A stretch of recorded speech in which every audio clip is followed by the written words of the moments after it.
We have finally gotten to the part of this program where we get to hear from students. This is about us not just getting to know the realities of students, but also getting to understand how the schools can do better to support you.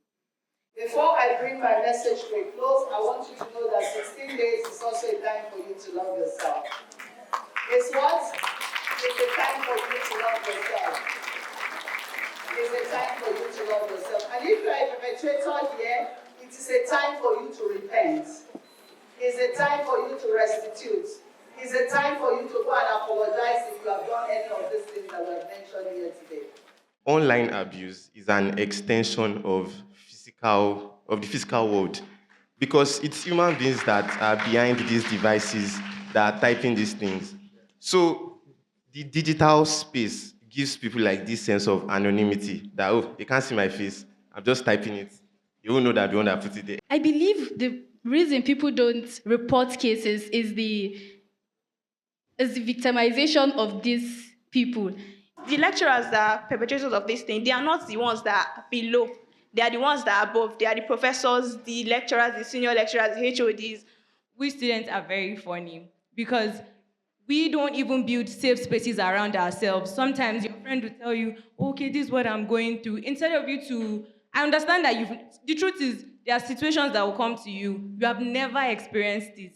But then you being kind enough to tell the person, okay, let me follow you to report, let's follow up together. It's going to give the person a safe space, and each and every one of us to always talk about things like this when it come up. And I feel like kindness is a virtue. Like, no matter what you do, kindness online, kindness in physical is very, very important. Because if you're not kind, there's no way anybody would want to feel comfortable telling you about what they're going through. And for our universities, I would also like them to put an actual law. Like, if you maybe insult somebody, it doesn't even have to be a female, like anybody, and then the thing actually affects them, I feel like they should suspend you for a whole year. Like, you should feel it. Please, you should feel it. You should feel it, because these things go a long way emotionally, your academics, and then you find people, you come to school, you're asking, oh, what happened? You're not emotionally stable. And then if you're not emotionally stable, how do you function? How do you write an exam? How do you pass? How do you produce that good results?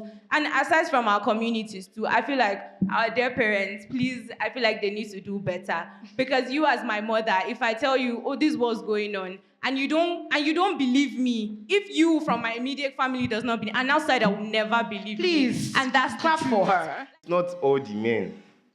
It's not all the men. Let's not stereotype everybody.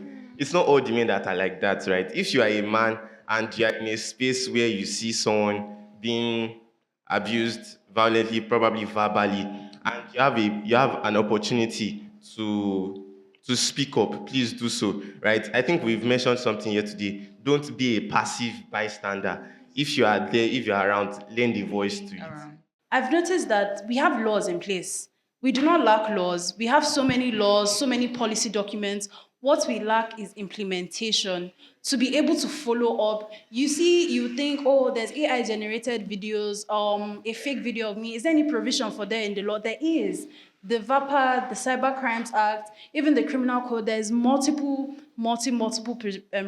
provisions. Let's look at the character of the university. Let's look at the character of the staff. There are certain offices or units or directorates that you should be able to walk in there and say, okay, I have gone through this. It is not normal. What can we do about that? But when you get there, or you take a victim there, you're being blamed, or you're being asked questions like, okay, why is your nude even out in the first place? Why are you taking a nude picture? Or why did you post this? Or maybe it's because of your bad character. Someone is calling you out on an anonymous group chat. So those are not the kind of questions that someone who is traumatized, or someone who has been abused digitally, or someone who is feeling scared or feeling threatened at that particular point should be hearing. Those are not the kind of things they should be hearing.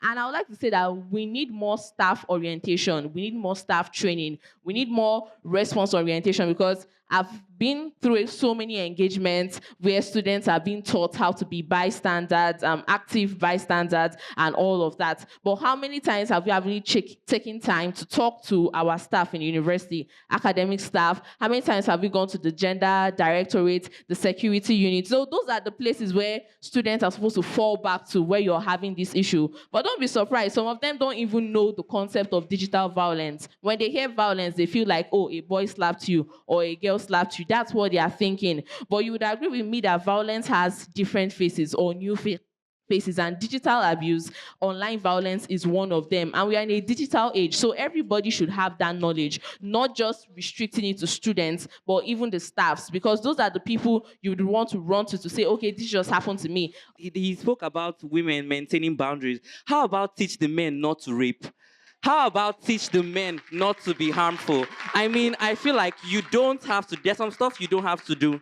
I don't think it's ingrained in men for men to do harmful things. I feel like you should not do some things. There are some things you see, even if situations where men will be like, oh, she came on to me first. She's probably younger than you. You can say no, she doesn't know what she's doing. Please, can girls take this very, very seriously? Like, there have been cases where women have used this opportunity, where forums have organized talk about violence, gender-based violence, sexual violence, and they have used it to destroy the future of other people. When you do things like that, you ruin the opportunity for other women that are actually going through these things. Yeah. It's not a tool. If he does not like you, he does not like you. Leave it and move. You can't destroy somebody else's life because he does not like you, especially when younger girls use this against older men. Teachers have suffered.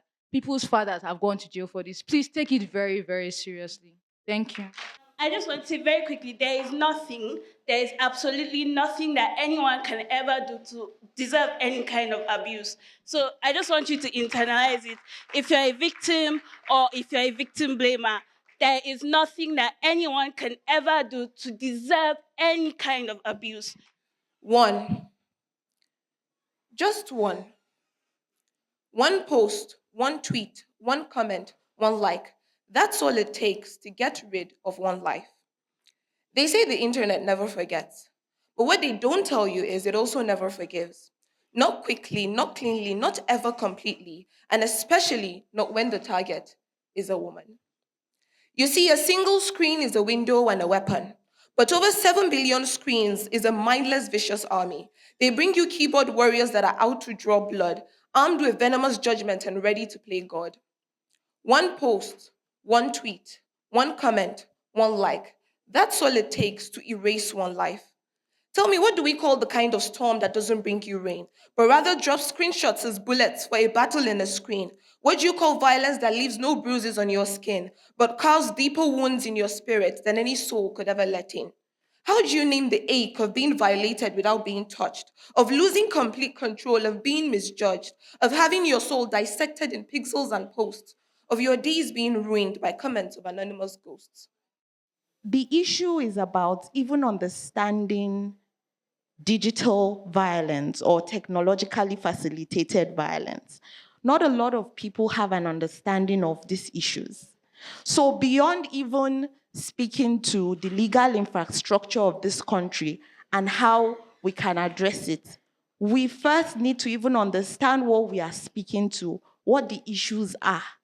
We need to also understand it in terms of calling it as it is. As a cybersecurity professional, it is believed that cybersecurity should be preventive. By being preventive, it means that there should be structure in place to even stop the act from happening before it happens. So cybersecurity exists to curb cybercrime. And if we have structures in place that prevent perpetrators of cyber criminal activities, we won't even be talking about victims of technology-facilitated gender-based violence. So this is why it's very important for an institution, tertiary institutions, and even secondary school, high schools, to have structures in place where students and teachers alike would be comfortable enough to report when they are being victimized, when they are being abused using any form of technology. So one of the things I would recommend that if a school is building a structure for technology-facilitated gender-based violence should include is a system of anonymity where you don't victimize the victim. It's enough that this person has been victimized by a perpetrator. But if you amplify the act of victimizing the victim, you make people vulnerable to an extent that they don't trust the structure enough to come and even complain that they have been victimized. Yeah. So that structure of anonymity can actually help more people to speak up. It will help more students to trust the structure. And at the same time, let's have people who perpetrate this act being punished. So if I abuse someone and I don't get punished, we don't deter others who have intentions of doing same. So let people see that justice is being served. If justice is served, it strengthens the system and gives the people who are being victimized the hope that when we report to this school system, we will get justice.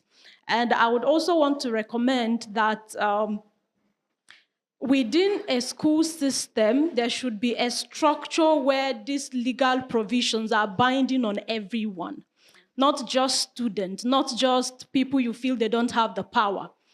If a lecturer, for instance, perpetrates an act of violence, that same provision should be applied to them as it applies to every other person.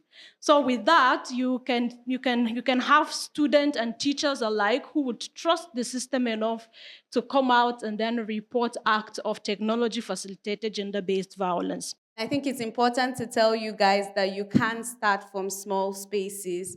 And that's why the End Digital Violence Naija campaign was very important to us. To see young people lead the charge in advocating against gender-based violence, digital violence in Nigeria has been truly inspiring. The fact that you're here, you've contributed greatly to the conversation that happened here on this stage today. Whether as just a participant, as a listener, or even the people that participated on the panel discussions, you all did great, you all did fantastic.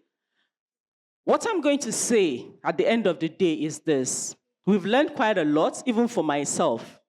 Even when you think you're doing a lot in that space, there's still a lot that can be done. So what it means is that it is a continuous conversation.